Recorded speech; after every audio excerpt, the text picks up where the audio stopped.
Hello, and welcome back to another video of Aiden's game. I'll be wondering like what I should actually talk about in relation to the game. Like, do y'all want to see? I'm saying y'all. I'm saying y'all as if there's not literally 3 people watching. Right? There's 3 people watching the channel right now. Um, for now, But I don't know what people want to see necessarily. I feel like I do, but I'm not entirely sure. Right? Like I could do videos explaining the back end concepts of things, right? What actually goes into something that then becomes something in the game, right? So like if we're looking at an NPC, right, or like a monster, what was my thought process behind making that? What was the actual development process? Like, how did I create the model or the sprite or the behaviors for it, or the sound effects or something like that, right? Like I could talk about stuff like that, or I could go the other route and sort of just show y'all the end completed product, right? Like what the monster looks like, right? What it does in the game. And so I think I'm gonna do some sort of balancing between those 2 different things, right? So that's what we're gonna do though. And I'm gonna sort of display a lot of the changes that have been made, and also the game is on Steam, or it's going to be on Steam. I keep saying that, right? But it's actually gonna be on Steam. It took me a while, but I'm gonna launch OBS while I'm talking, right? So it took me a while to get all the shit for that up and running. Basically, I had to get a new bank account, and that took a minute. And once I did that, did a bunch of tax information, sent a bunch of photos of my ID to Steam's headquarters, and as a result, they gave me a credit. I gave them $100. They gave me a little Steam credit. Now I can put my game on Steam, and the process of that is all in development as of right now. Like I've gone through, it's all basically set up at this point. All I would have to do is I had to wait a month, and that month is about to be over. Probably, I think it should be over now, today, ish. Maybe a little further. It's probably maybe like a week from now. But it was like there's like a month waiting time between when you pay your $100 and when they let you actually make your page go live on Steam. So I've been waiting for that to run down. In the meantime, sort of going through the game and making sure it's actually like there's something there to then build off of. Because in case you don't know the general design concept, the general philosophy I have towards making this game, it revolves around this idea that I'm going to continue to work on this one game forever, right? And people are going to be, skeptical of that. They're going to be like, no, he's not. No, you can think whatever you want to think. I know what I'm about to do, right? So I'm going to just do it for real. And I'm going to work on this one game for the rest of time, right? Till my fingers fall off, right? And so because of that, it's going to be good. It's going to be fire, right? And I want to make sure that the first steps of that are something that is good and fire and interesting to engage with as a player, right? I hate those game development videos where they'll talk about this cool ass system, this cool ass product that they have, and then it's so deep in development that you can't actually play it, and there's no versions released anywhere or anything like that. Right now my game has one version released, and it's not at all indicative of what the real game is kind of like. Well, no, it sort of is. I don't know. It's this really shitty demo. It's on itch.io for free. You can go download it if you want. I wouldn't recommend it. It's pretty bad. It's like it was just something to throw together, right? And so it's a very, very rudimentary version of the game. Tons of bugs, tons of nothing. There's a lot of nothing in there, right? But there's enough to kind of start to drive the point home of like what I'm trying to create, right? But not nearly to the scale that I think that most people are going to play it and then expect, because that first demo scene, anyone who plays that is gonna think, oh, it's an apocalyptic game, or like it's like kind of like Fallout or whatever. Fallout is a good introduction part, but it branches off. It's closer to Terraria, honestly. If you were to sort of like graph out the world and how the world varies from space to space, and that's the whole goal, is to have varied environments with varied loot, with varied enemies and varied encounters and varied things that you can do in these environments, right? Like I don't want to I'm trying to think of like how to enunciate the problem that I have with a lot of games, right? Where it's like I'll play Red Dead or I'll play Minecraft and like I'm doing the same thing over and over and over again. It doesn't matter, like it's slightly different, whoa, but it's the same shit, right? It's the same shit. I'm breaking blocks in caves or on the surface.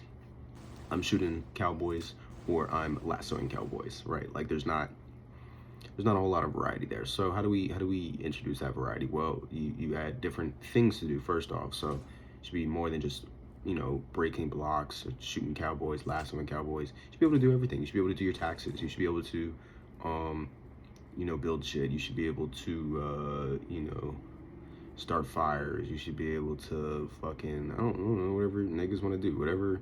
Whatever's fun is what you should be able to do, right? And we want to do that. We want to do that in a variety of different environments, and we want to do it with tons of different loot and tons of different enemies, right? Roguelike, I know it's crazy, right? But that's sort of the plan. That's sort of the direction of the game, right? Don't think Fallout, think Adventure Time, right? In terms of what the world is gonna look like thematically. Yeah, it'll be kind of like, or like Smiling Friends. If you've ever seen Smiling Friends, right? It's like that kind of world, but closer to the Adventure Time style of just chaos or, you know, randomness, whatever you wanna call it, right? But because I don't even know where to start, because that's the whole thing. Is I've been working on this thing for like 3 years, I think. Now it's like, I think, yeah, 3 years at least, probably 4. Just learning how to develop games and then how to do things, how to do all the stuff that game development entails, because it's not just coding, it's like modeling, it's like game design, it's like making shit that's fun, it's like it's a lot of stuff, right? So I don't really know where to start with a lot of this stuff, and I've already been talking for 7 minutes, and that's half of the problem, is that I'd be yapping for way too long. So what's gonna happen is I'm gonna load up the main menu scene just to show y'all what y'all will be starting off at. So as you can see, this is the main menu. We got a little Minecraft type text over here. This changes from every single launch. And then you have this nice little starting scene with this picture of a tractor that I took one time with my friend. We were out in a field and we saw a tractor and it was sick as fuck, and I took a picture and I've held on to that picture for forever. So should load us into the desert scene, and the desert scene is going to be the scene that I release in the demo for the game, right? So this game is going to release on Steam in the very near future, and when it does, first thing that's going to happen is a free demo is going to release, right? After this free demo releases, then there will be a paid version of the game. This paid version is going to be the complete version of the game. It's going to be the version of the game that receives updates until the end of time. It's going to be $5. Why is it going to be $5? Because fuck AAA, fuck AA, fuck everybody who wants to price their game higher than like 20 bucks.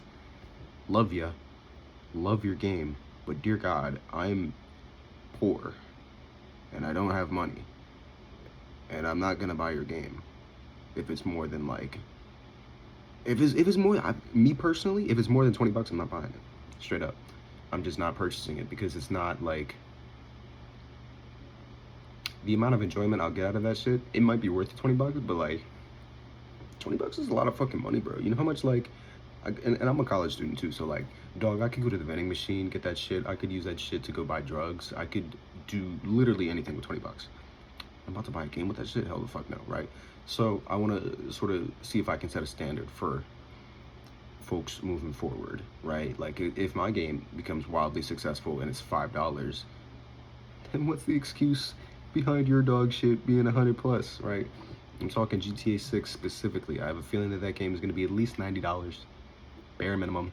And it's like, dog, y'all put millions into the production of this game and you can't price it any lower than 90 bucks. Like, do you really think it's going to sell that poorly to where you have to like recoup your costs that much, or is it just greed? I have a feeling it's just greed, right? The main scene that you're about to load into, when you click the thing, is the desert, right? Let's go ahead and take a look here at the desert. I'm gonna show you the scene view, because this is gonna be mildly more interesting than me just clicking play, right? I'll click play to show you some of the character stuff. But this is the desert, right? It's this giant ass little, and you can see a lot of the details are not yet filled out because I'm not God, and I don't think you understand exactly how much time it would take to go through and do all of this stuff. So that's gonna take a second to do, but it's gonna get done, and that's what matters, right? Um, right now, there's just rough blockouts for areas in the map, right?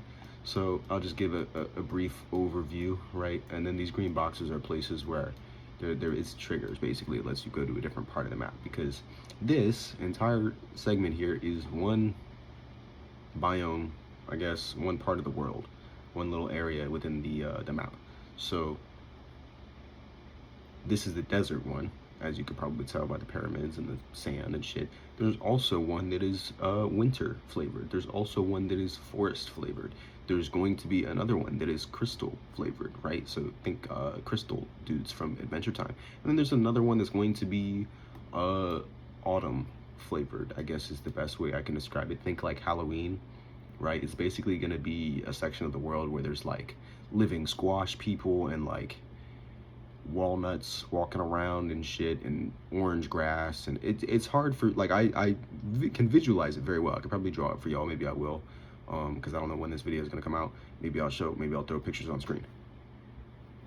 See, now I feel obligated to do it because I just did that, right? So maybe you'll see what I'm talking about. But it's gonna be that place, and it's gonna be sick. It's gonna have cool enemies in it and cool loot and whatnot. And that's the whole goal, right? So, but the point is though, is that you can get to any point on the map from any other point on the map. Well, that's not true. You can get anywhere on the map at any point in time, right? Like one time I played Undertale, and I was like, this is cool as shit, right? Not because of like the encounters or the the actual gameplay, right? It was because I went back, right? Like I went all the way up to the point where you're like, I think maybe you're battling Papyrus or something, and like you're on these like ice squares, tiles that move or some shit. I don't fucking know. I went up to that point, but then I decided to go back, and I was like, how far back in the game can I go? Can I go back to the starter dungeon shit that I was in underground? Sure enough, you can go pretty fucking far back, right? Went pretty far back, and I just thought that was immersive as fuck, because I was like, whoa, why would they let me do that? Is there like shit back here? And is there like, I think there might have been some new encounters back there that I didn't get to see, or whatever. But this game is going to kind of work in the same way. It's one big ass world. You can go to wherever you want in the world whenever you want, basically. Like we're not doing the GTA shit where we block you off. You're only allowed to be in this part of the map. No. Or if there is something like that, it's for a good reason, and it's gonna have a rationale that's baked into the story, right? Like GTA did it kind of well, where they were like, oh, it's under construction, or they didn't actually do it very well. I thought it was always bullshit, but I would want a legitimate reason as to why I can't go somewhere. Like maybe there's some fucking magical barrier or some shit or whatever. But let's take a closer look at the map. You can see, just for reference, right? So this is, each one of these little squares is a chunk, right? And each one of these chunks is gonna have basically different unique shit in it. And this is one town in that chunk, right? This is a garage, like a parking garage. This is another superstructure, I guess, right? And then you can see them building out the roads a little bit. And then this is a river. That's what this is supposed to be. So we're gonna just slowly zoom down so you can see how big a lot of this shit is, right? You gotta slow down a little bit, right? These are homes, right? And these are buildings right over here. So what's over here? Well, you got these nice little houses and apartment blocks. You can see right. Oh, that's kind of cool. See right through them. Yeah, there's a fridge. You can see the fridge is like, yeah. All the stuff works. That's an important thing that I might mention. I'm gonna focus on this so I can stop clipping through the walls. So as you can see, this is one of their houses. It's got the ceiling panels. I actually took a photo of ceiling panels to make this. See the inside. I did not take all of these pictures, but washing machine doesn't really do anything. You can shoot it. It's metal, so I guess maybe I can make it like bounce bullets off or something. That'd be cool. But you got stove. Stove works. It's got knobs that work. It cooks food. Can open up. You can't cook food inside of it yet, only on the stove tops, but yeah. And then the fridge is also a fridge and a freezer, both of which hold items and stuff. There's AC that works. I guess it doesn't. We don't have temperature in the game yet, so it doesn't actually affect your temperature, but it eventually will. We have lights that can be toggled on and off. There's a mattress, obviously, that you can sleep on. And then the idea is that this part of the town is going to be a little bit of like a gray market, black market, gray market, whatever you want to call it, right? Not black market because, well, no, I guess yeah, black market. Basically, the idea is that like outlaws and gang members and people who are not generally regarded as good by society are going to remain in this general segment of land. And this is not the full thing. Like I still plan on building it out way more in this direction, and along here, and just making it feel much denser and more city-like, because it kind of feels like a city if you're like down in it, but not enough so for me. So but yeah, let's cover some of the main features. You have this weird rusty cactus looking building. I think I'm gonna make this like a little office complex of some kind. I don't know, I just wanted unique, interesting architecture. There's this bar in here with a little dude guarding it. We'll go over the people later, but as you can see, he's got my face and a sword, and nobody has any arms, and I'm not gonna give anybody any arms because arms are hard. Arms are hard. Legs are hard. People, fucking everything is hard, bro. I don't know if y'all understand how time intensive it is to do everything like that. Like for every, I don't even know how to describe it, right? I'd have to animate it. That's what it is, and that's what I don't want to do. I'd have to animate it, and I don't know how to animate stuff. I could learn, but from what I've seen, it is insanely tedious. Not in like the pure like keyframing and like the doing the actual animation part. That's chill. What's not chill is then getting that to work inside of Unity. Somehow bringing that Blender animation into Unity, and then having that work first of all, and then having it play at the correct times. Because I don't know if y'all understand this, but for every single animation that gets played, there's something that triggers that animation. So if you're running, there is a certain set of variables that then trigger that run animation. Is the player trying to run? Are they pressing W? Are they actually moving forward? Because if they're not moving forward, but they are trying to run, then we probably shouldn't play the animation. Like if they're up against the wall, shouldn't play the animation of trying to run if they're trying to run and they're not moving. So we have to now account for all this extra shit, right? And that's just for walking or running, not including jumping and you know, whatever the fuck, what else is there? Wall climbing in this game, right? Crouching, any other sort of movement, eventually flight and stuff like that, right? Vehicle related movement. It's just a lot of shit to do with animation, right? And then each of those things are different for each different thing that needs animation. So the player's animations are one thing, enemy animations are another thing. If there's a different geometrically composed enemy, then that has its own animations and shit. I'm yapping right now. I need to shut up. Holy shit. Holy shit. Okay. I'm gonna wrap this up real quick. The bar. We took a look at the bar. This dude, I'm gonna have just be some sort of mob corporation building. I don't know what yet. Same thing with this one right here. These are gonna be mob headquarters. And I'm talking like mafia, Italian mob. And we have a little basketball court back here without, I never put the basketball hoop in here. I'm realizing that now. There's no basketball hoop. And there's a little recreational building in here for those who want to play basketball, and some dumpsters and trash, just to start to have shit in there. Because I don't know if people I keep saying that. I don't know if people understand this, right? When you build something, you need something else to build off of, right? You place the first block, and then from that block, you now know, oh, it'd look cool if there was this other block on there. So I do that, right? That's what's happening here. So I need, you know, to build out just enough details to get my mind kicking into place, activated, ready to go. And then over here, you can see this is I have a name for this. I don't remember what I called it. Maybe it's the strip. Maybe it's something else. I don't remember, but it's this big old place with all these stores underneath and shit. There's gonna be poles here on this side, but this is gonna be like the main black market area. This is gonna be where all the shops and vendors lie if you want to, like, you know, do stuff like that. And yeah, and the idea of the city is that there is no legitimate police force, so the only police forces that are there are the gangs, right?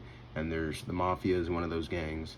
There'll probably be some sort of robot legion in there somewhere, some robot gang of some kind. There'll be various gangs. They have like different colors on, so like green, red, and blue. I haven't decided all the specifics related to that yet, but this is going to be a gang controlled area, so there's not going to be any police presence in this area. And in this area is where you'll go to receive jobs from other characters. Like a lot of the times they'll have you meet up here and then they'll give you instructions of like, go kill somebody out there, or go capture this cargo van, or go steal this thing, or kidnap this person, or enslave these people, whatever, right? This is the place where you'd want to meet to do this. This is the Discord server. This is where all the motherfuckers meet up, chat about all their nefarious activities before they go out to do them, basically. And this is where the mobs are usually stationed up, and this is where, like, if you're a child off in this city over here, which I'll show you, this is the place you run off to at night. This is where you sneak out to at night. I'll see if I can get over there fast. Can I go over there fast? Yeah, I can. I'll be real quick with this. We'll come back and explore this in more detail in a second. But this is the other. This is also a place where you can go, and this is the Hillside Inn, basically. And there's going to be a bunch of stores throughout here, throughout this big ass building, that I can expand downwards to if I need to. And this is where a lot of settlers come and they stay and they eat food and they community stuff. There is police enforcement at this place, not at the other place. This place there is, though. I'm gonna be done for the second. I'll be back. And that is going to be the end of the video for now, because it's already like 20 minutes long. I'm editing it right now. I'm gonna throw in this last little outro bit. Remember to like, subscribe, hit the hype button if there's a hype button. The game's gonna be on Steam soon. It's not right this second, but it's about to be there. Fairly soon. Trust. I love you. Heart. Enjoy your day.